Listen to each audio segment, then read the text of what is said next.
My husband kept joking that he would leave me for my best friend if he ever had a chance, so I packed his bag and said, "Do it now." My husband Keith had this thing he'd say whenever my best friend Natalie came over. "If I had the chance, I'd leave you for her in a heartbeat." He'd laugh like it was the funniest thing ever. Natalie would look uncomfortable. I'd force a smile. "Just a joke," he'd say. "Don't be so sensitive." He said it at dinner parties. "Man, Natalie, if you ever get tired of your boyfriend, I'm available. You just have to get rid of my wife first." He said it when she helped us move. Natalie's so helpful. Unlike some people. "Hey, Nat, want to trade places with my wife?" He said it at my birthday party. 35 looks better on Natalie than you, babe. If she'd have me, I'd already be gone. Everyone would laugh nervously. Keith would pat my shoulder. "Relax, it's just how I joke around. You know I love you." But he kept saying it. Every single time she was around. Sometimes even when she wasn't. "Saw Natalie at the store today. Still looking good. It still would leave you for her." At Thanksgiving with my family, he announced it to everyone. "You know who should have married into this family? Natalie. She's basically perfect. Too bad she met me second." My mom looked horrified. My dad cleared his throat. My sister asked Keith if he was drunk. He laughed. "Can't a man appreciate beauty? I'm sitting right here, Keith." "Yeah, but Natalie's not. Unfortunately." I tried talking to him about it privately. "It makes me uncomfortable when you say that stuff. It makes Natalie uncomfortable too. She literally told me she doesn't want to come over anymore." Keith rolled his eyes. "She loves the attention. All women do." "She doesn't love it, Keith. She has a boyfriend. She thinks you're creepy." "I'm not creepy. I'm honest. If honesty bothers you, that's your problem."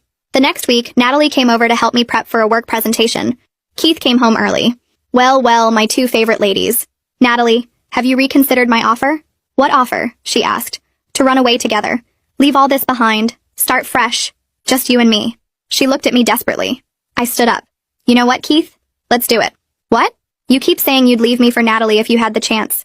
Here's your chance." He laughed nervously. "I'm kidding around." "No, you've said it 43 times in the past 6 months. I've been counting. You told my parents, you told your parents, you told our neighbors. So let's stop joking and make it real." That's when I went to our bedroom and started packing his suitcase.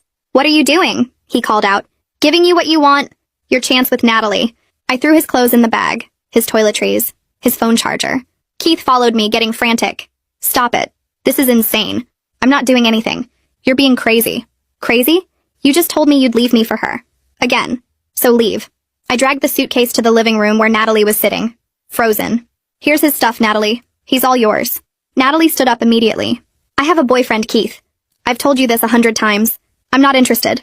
Never have been. Never will be." "But Keith said you love the attention," I said. "He said all women love it. Is that what you think?" she asked him.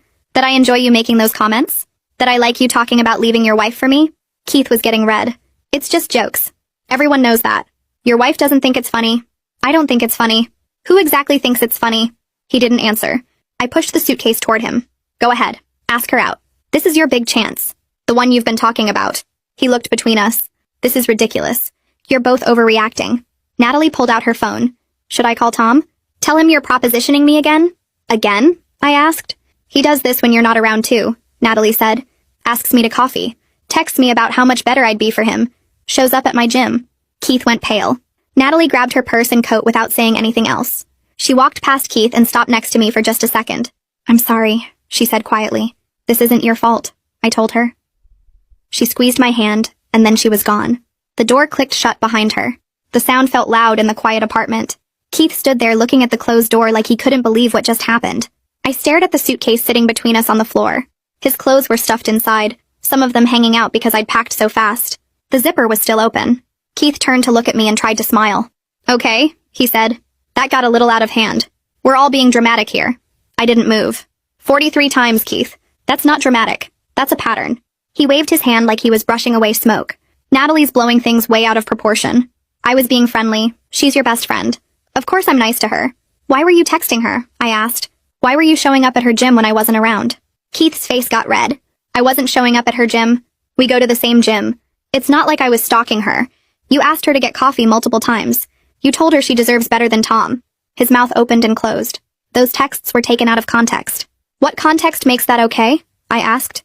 "You're married to me. She has a boyfriend. What context makes any of that appropriate?" Keith ran his hands through his hair.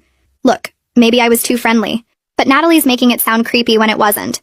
I just think she's cool and I wanted to be friends." I pulled out my phone. "Fine. Let's call Tom right now.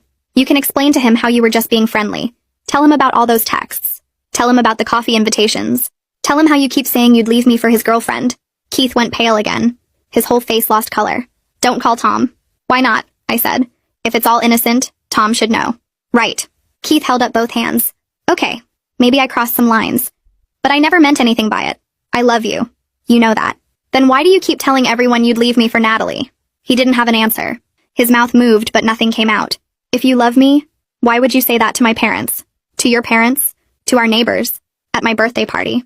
Keith looked down at his feet. I don't know. It was stupid. But it was just talk. Just talk that hurt me every single time. Just talk that made Natalie so uncomfortable she stopped coming over. Just talk that you kept saying even after I asked you to stop. He looked up at me. I'm sorry. I really am. I'll never say it again. I promise. You need to leave, I told him. What? You need to leave tonight so I can think. This is my apartment too, Keith said. His voice got louder. You can't just kick me out.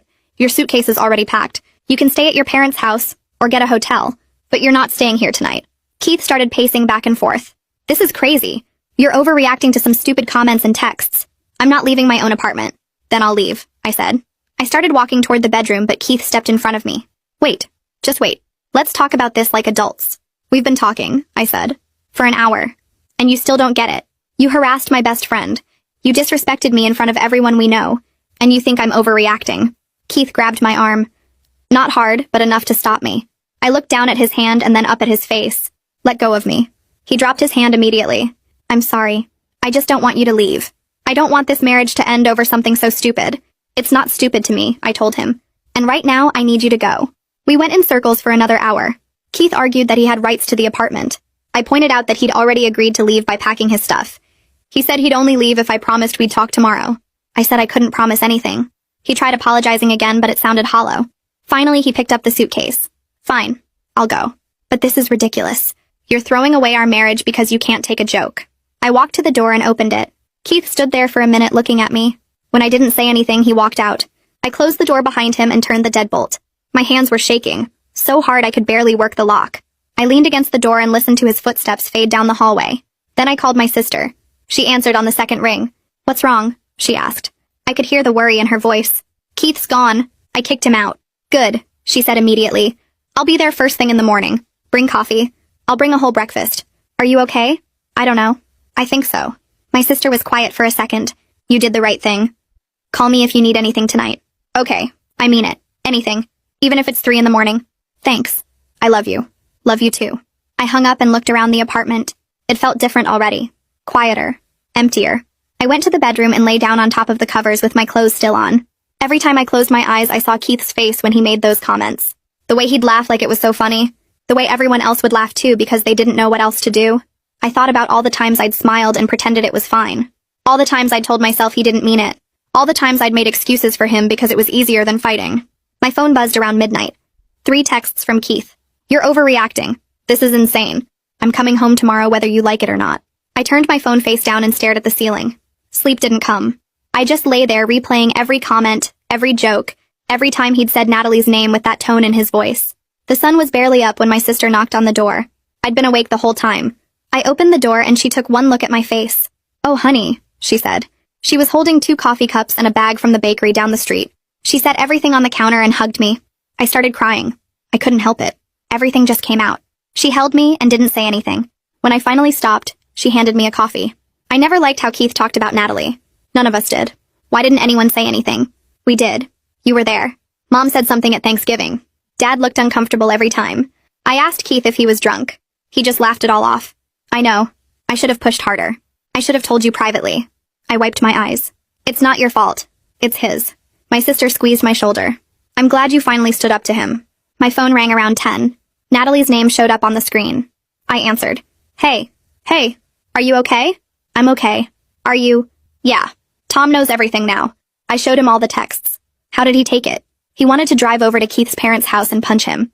I almost let him. I laughed even though nothing was funny. Can I come over? Natalie asked. I want to show you something. Sure. She got there 20 minutes later. Her eyes were red like she'd been crying too. She sat down on the couch and pulled out her phone. I need to show you all of it.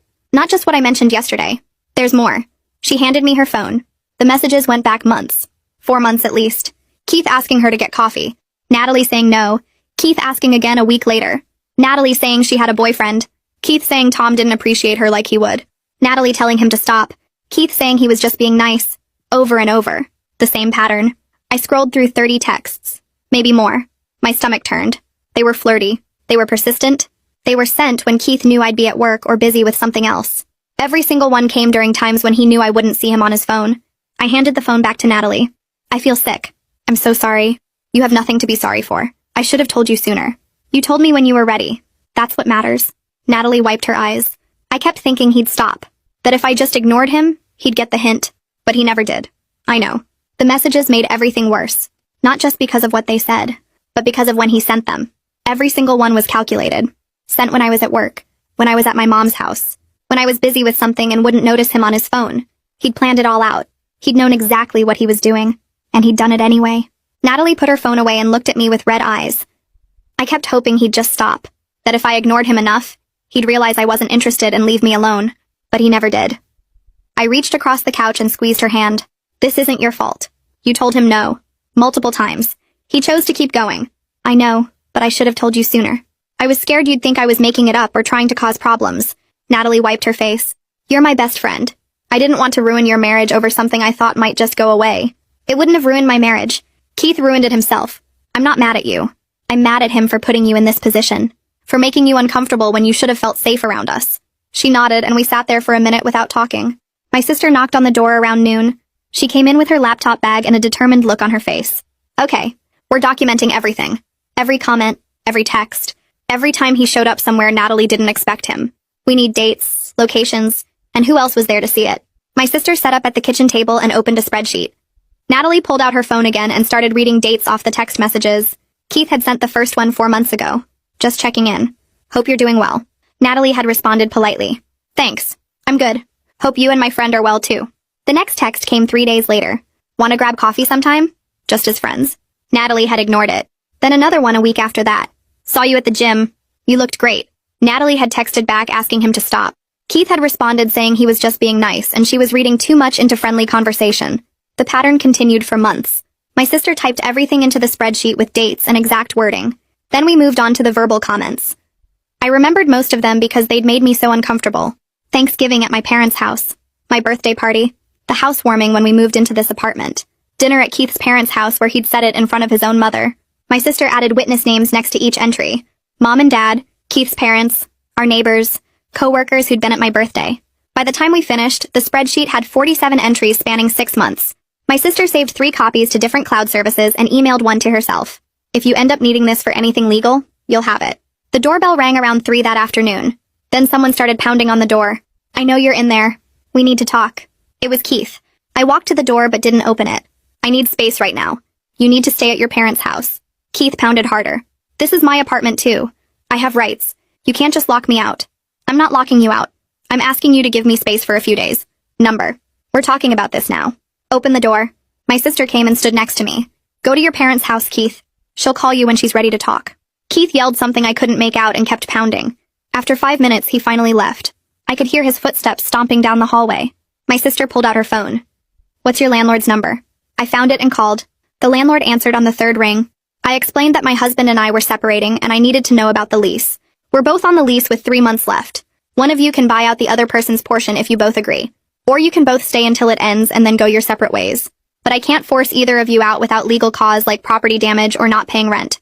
So he can just show up whenever he wants. Technically, yes. Unless you get a restraining order or something legal that says he can't. I thanked her and hung up. My sister suggested changing the locks, but I wasn't sure if that was legal. My phone rang around 6. Keith's mom. I almost didn't answer, but my sister nodded at me. I picked up. Myra's voice came through sounding worried. Keith showed up here very upset. He says you kicked him out and won't talk to him. What's going on? I took a breath. Keith has been making inappropriate comments about my best friend Natalie for 6 months, telling everyone he'd leave me for her. Then I found out he's been texting her and showing up places trying to get her to go out with him, even though she has a boyfriend, and told him to stop multiple times. There was silence. Then Myra laughed a little. Oh, honey. Boys will be boys. Keith was probably just trying to make you jealous. You know how men try to spice up a marriage sometimes. That's not spicing up a marriage, Myra. That's harassing my best friend and disrespecting me in front of everyone we know. Well, I'm sure he didn't mean anything by it. Keith loves you. He's devastated right now. He needs to understand what he did wrong, not have his mother make excuses for him. I hung up before she could say anything else. My sister held up her hand for a high five. That's the most backbone I've ever heard you show with Keith's family. The next morning, I called the number my coworker had given me, Colton Reese's office. I explained I needed to talk to someone about divorce. They scheduled me for that afternoon. Colton's office was in a building downtown. He was younger than I expected, maybe late 30s, with glasses and a kind face. He listened while I explained everything, the comments, the texts to Natalie, Keith's refusal to see why any of it was wrong. When I finished, Colton leaned back in his chair. I'm sorry you're going through this. Keith's behavior is definitely awful. But the good news is the divorce itself should be pretty straightforward. You've only been married 2 years. No kids. No house or major shared property beyond some furniture. He pulled out a form. First thing you need to do is separate your finances immediately. Open your own bank account. Transfer half of any joint savings. Document any shared assets like furniture or cars. Do you want to try marriage counseling first? Some people find it helpful. I shook my head. I'm done trying to fix something Keith doesn't think is broken. He still thinks everyone is overreacting. Colton nodded and made a note. Then we can move forward with filing. I'll need you to gather some documents. Marriage certificate, bank statements, any evidence of his harassment toward your friend if he tries to make this difficult. I went straight from Colton's office to the bank, opened a new account in just my name, logged into our joint account online, and transferred exactly half the savings. My phone started buzzing 10 minutes later. Keith, you're stealing from me. That's our money, I texted back. I'm protecting my half. You should do the same with yours. He called. I didn't answer. He texted again saying I was being crazy and unreasonable. I put my phone on silent. That evening, Natalie called. I told Tom everything. Showed him all the texts. He wants to drive to Keith's parents' house and punch him. How did he take it? He's mad he didn't notice sooner. I told him months ago that Keith made me uncomfortable, but I guess I downplayed it. Tom thought it was just awkwardness, not that Keith was actually trying to get me to cheat. Tom called me an hour later. Hey, I just wanted to apologize. Natalie told me everything and I feel terrible. She mentioned Keith made her uncomfortable a while back, but I didn't realize he was actively pursuing her. I thought it was just weird vibes. You don't need to apologize. You didn't do anything wrong. I know, but I should have paid more attention. Should have asked more questions when Natalie seemed uncomfortable around him. Tom paused. For what it's worth, Natalie and I both want to stay friends with you no matter what happens with your marriage. I felt my eyes get wet. That means a lot. I was worried I'd lose you both. Never. Keith's the one who screwed up here. Not you. I hung up with Tom feeling something loosen in my chest. The next morning my phone rang again. Keith's dad, Quentin. I almost didn't answer, but something made me pick up. His voice was quieter than usual. I heard what happened. I wanted to call and say I'm disappointed in my son's behavior. I didn't know what to say for a second. That's not what I expected. Myra called me furious about you kicking Keith out. Then I talked to Keith himself and he told me his version. But I also talked to your sister and got the real story. Quentin paused. What can I do to help? I sat down on the couch. Honestly, Keith needs to understand why what he did was wrong, not just apologize to make it go away. I know. I raised him better than this. His mother is making excuses, but I won't. If there's anything you need, you call me. We said goodbye and I felt weird about it. Keith's own dad was taking my side. 2 days later, my mom called. Your sister told me everything. Do you need to come stay with us for a while? Get away from that apartment? I'm not leaving, Mom. Keith's the one who messed up. He should be the one dealing with the inconvenience. There was a pause and then she said something that made my throat tight. I'm proud of you for standing your ground. You've always been too nice, too willing to keep the peace. It's about time you put yourself first. That weekend, Keith texted. Can we meet for coffee? Talk like adults about this? I stared at the message for a long time. My sister was over helping me sort through some of Keith's stuff he'd left behind. I showed her the text. She rolled her eyes. He wants to manipulate you in private. If you go, I'm coming with you. I texted back that I'd meet him but only in a public place and my sister would be there. His response came fast. Why does your sister need to be there? This is between us. I need support. Take it or leave it. He agreed, but I could feel his anger through the phone. We met at a coffee shop near the mall on Tuesday afternoon. Keith was already there when we arrived, sitting at a corner table with his arms crossed. My sister and I sat down across from him. He looked at her. I wanted to talk to my wife alone. I'm here for support. Start talking. Keith's jaw tightened, but he turned to me. Look, I'm sorry. I know I took the jokes too far, but you have to understand. Work has been really stressful lately, and I haven't felt appreciated at home, and sometimes My sister cut him off. Those aren't reasons to harass another woman. Those are excuses. You're deflecting. Keith's face went red. I'm trying to apologize here. You're trying to justify. There's a difference. He turned back to me. I can't do anything right, can I? You're just going to hold one mistake over my head forever.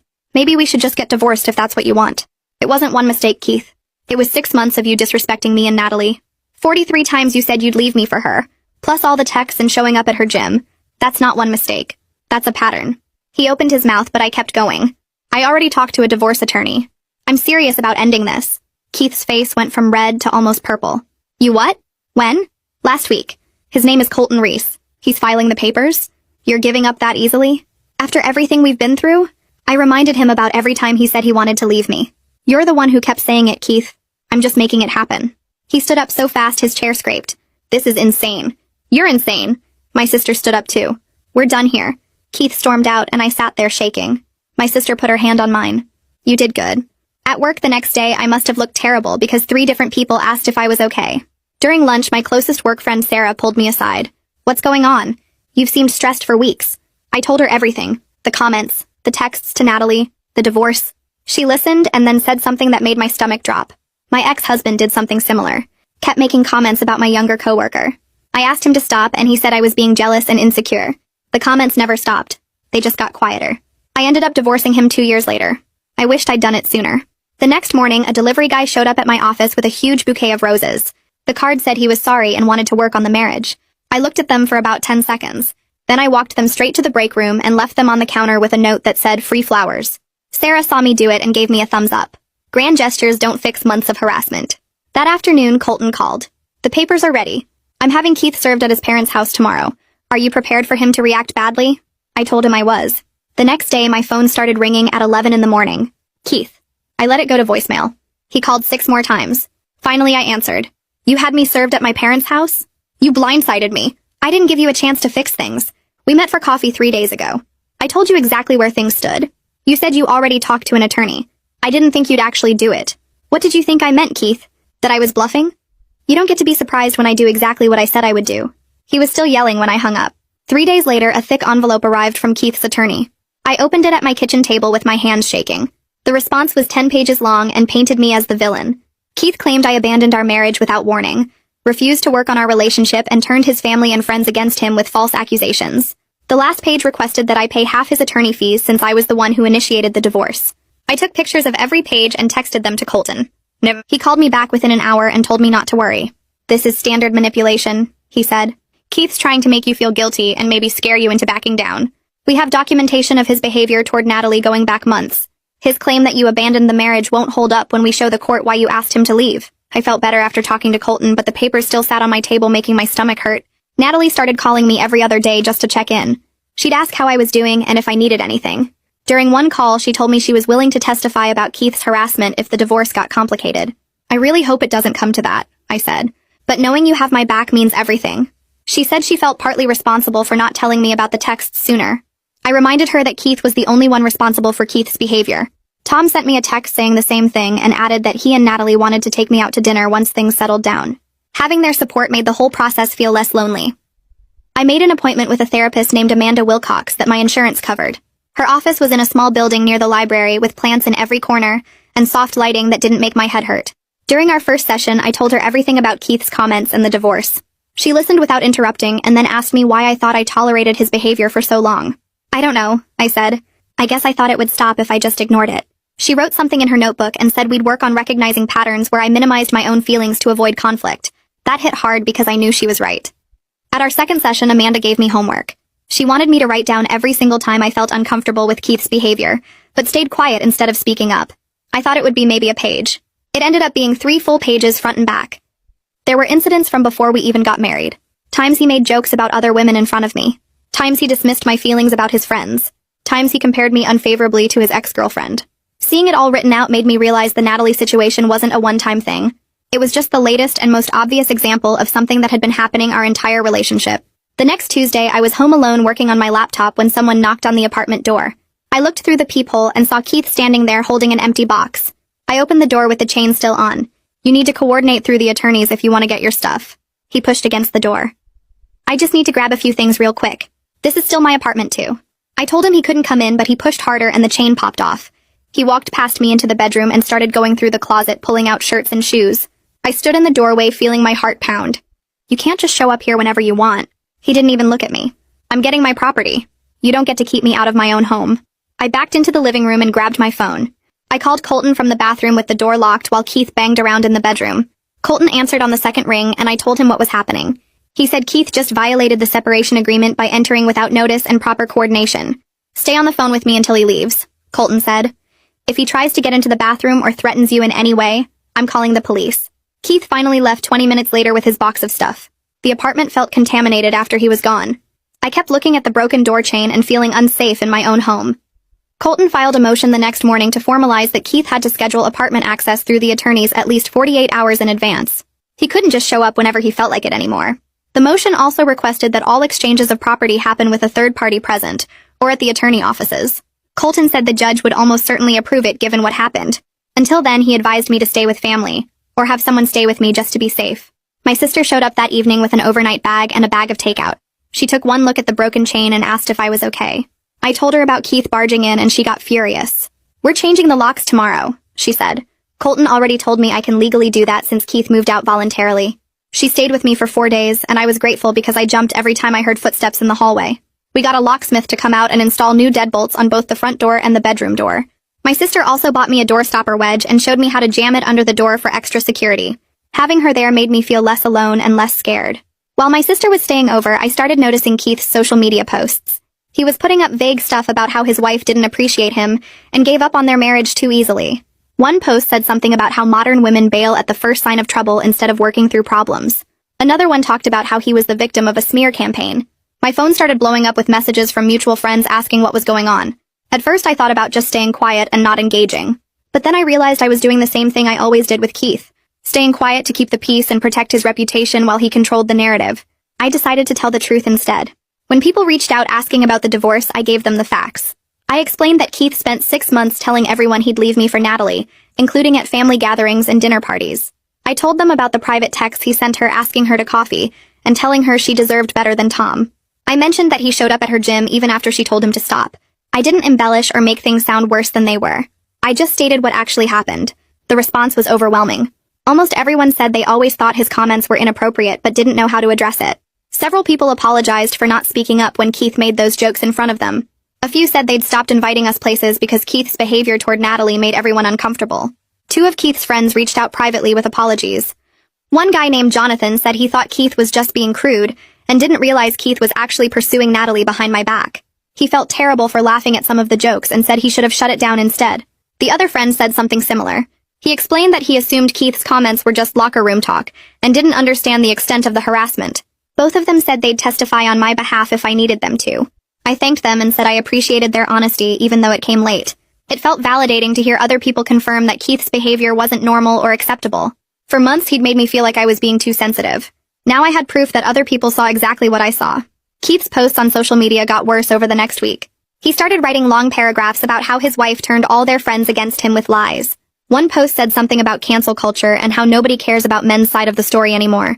Another one claimed I destroyed his reputation because I couldn't handle a little teasing.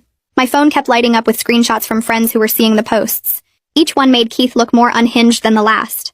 I forwarded everything to Colton, who told me to keep documenting but don't respond publicly. He said Keith was basically building a case against himself by showing how unstable he was acting. I took screenshots of every single post and saved them in a folder labeled with dates and times. It felt good to have that evidence even though reading the posts made my stomach turn. The mediation session happened 2 weeks later at Colton's office. Keith showed up with his attorney, who immediately started painting me as the bad guy. She said I was vindictive for changing the locks and refusing to even consider reconciliation. She kept using words like unreasonable and cold-hearted while Keith sat there nodding along. I stayed quiet and let Colton handle it. He pulled out the printed timeline we'd made showing all 43 comments Keith made about Natalie with dates and witnesses. Then he showed the text messages Keith sent to Natalie over 4 months asking her to coffee and telling her she deserved better than Tom. He added the gym incidents where Keith showed up knowing Natalie's schedule. Keith's attorney's face went from confident to deflated in about 30 seconds. She looked at Keith like she was seeing him for the first time. The whole energy in the room shifted after that. Nobody was calling me vindictive anymore. We reached a settlement after 3 hours of back and forth. Keith would take his car and all his personal belongings. I got to keep the furniture we'd bought together and stay in the apartment until the lease ended in 3 months. We split the savings account exactly in half, which came out to about $4,000 each. Keith's attorney drew up the paperwork right there. Keith signed everything, but he stared at me the entire time with this look that was half angry and half something else I couldn't identify. His hand shook a little when he was writing his signature. I signed my parts without looking at him once. Colton reviewed everything to make sure the terms were exactly what we agreed on. The whole thing felt surreal, like I was watching it happen to someone else. After the mediation ended, I walked out to the parking lot to get in my car. Keith must have followed me because suddenly he was right there blocking my driver's side door. He said I ruined his entire life over nothing. That I threw away our marriage because I couldn't take a joke. That everyone would see eventually that I was the problem, not him. I looked at him standing there and felt absolutely nothing. I told him he ruined his own life by refusing to respect boundaries and treating people like they didn't matter. Then I walked around to the passenger side and got in that way. He was still talking when I started the engine and backed out of the parking space. I could see him in my rearview mirror standing there alone in the parking lot. My mom came over the next weekend to help me pack up Keith's remaining stuff that he hadn't grabbed yet. We went through the closet and found old t-shirts and a jacket he'd forgotten. In the back of his nightstand drawer, my mom pulled out a small notebook. She opened it and her face went strange. She handed it to me without saying anything. Inside, Keith had written down Natalie's work schedule for the past 3 months. He had her gym times listed by day of the week. There were notes about what coffee shop she went to on Thursdays and what grocery store she used. My skin started crawling looking at all those details written in Keith's handwriting. This wasn't casual interest or harmless jokes. This was calculated stalking behavior. I took pictures of every page before putting the notebook in the box with his other things. My mom hugged me and said she was glad I got away from him. I sent a message to Keith's parents that night. I thanked Quentin for being supportive and trying to talk sense into Keith. I explained that I really did try to make the marriage work, but I couldn't stay with someone who wouldn't admit he did anything wrong. I said I hoped they understood, even though I knew this was hard for them too. Myra responded within an hour with a message calling me cold-hearted and selfish. She said I gave up on her son when he needed support, and I would regret destroying our family. Quentin's response came the next morning. All he wrote was, "I understand, and I'm sorry this happened." That was it. But somehow it meant more than a long explanation would have. The divorce got finalized 6 weeks after I packed Keith's suitcase that first night. Colton called me at work to tell me the judge had signed everything. He said it was one of the faster uncontested divorces he'd handled in his career. I asked him if that meant something, and he said it usually meant the other party knew they couldn't defend their behavior if things went to court. Keith never fought the terms we'd agreed to in mediation. He just signed and let it go through. Part of me had expected him to drag it out or try to make things difficult, but he didn't. Maybe his attorney told him he didn't have a case. Maybe he finally realized how bad everything looked written down in legal documents. Natalie and Tom invited me over for dinner the night after the divorce was final. They had champagne and made my favorite pasta dish. We sat around their table and Tom made a toast to better judgment in future relationships. Natalie laughed and said her next friend's husband better be completely boring and appropriate. No more jokes about leaving wives. No more showing up at gyms uninvited. Just normal, boring, appropriate behavior.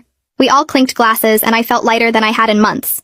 These were real friends who had my back even when things got messy and uncomfortable. I hadn't lost anything important by leaving Keith. I'd actually gained clarity about what real friendship looked like. Amanda helped me understand something important during one of our therapy sessions. She said I felt lighter now because Keith's constant comments had been designed to keep me insecure. When someone repeatedly tells you they'd leave you for someone else, it makes you grateful they stay. It makes you try harder to be good enough. It keeps you off balance and afraid to stand up for yourself because what if they actually leave? That's emotional manipulation even if the person doing it doesn't realize that's what they're doing. Keith's behavior wasn't about Natalie at all. It was about controlling me by making me feel like I wasn't enough. Understanding that made something click into place in my brain. My sister convinced me to take a weekend trip to the beach with her 2 weeks after the divorce was final. I hadn't taken a real vacation in 2 years because Keith always said we couldn't afford it. We needed to save money for a house eventually. We had to be responsible. But now I was looking at my bank account and realizing I actually had more money than I did when I was married. I wasn't paying for Keith's stuff anymore. I wasn't covering his share when he came up short. The irony wasn't lost on me that being single gave me more freedom and more money than being married ever did.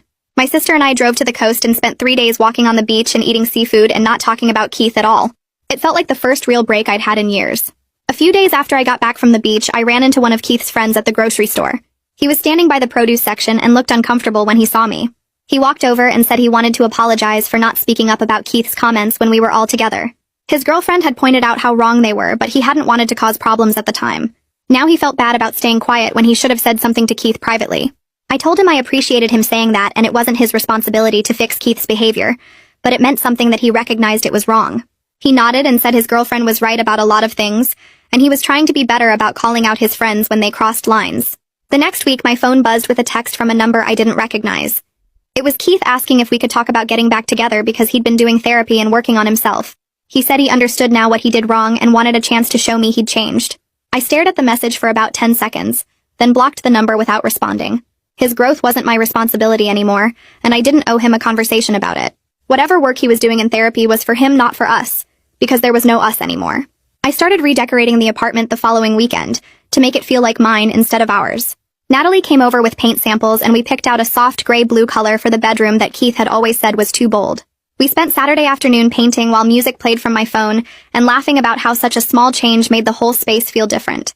She stood back and looked at the finished wall and said it was perfect, and she couldn't believe Keith had stopped me from doing this years ago. I told her it felt good to make choices without someone shooting them down or making me feel stupid for having preferences. During my next session, Amanda and I worked on recognizing red flags I'd missed early in my relationship with Keith. She had me write down times he made jokes at my expense, then called me sensitive when I objected.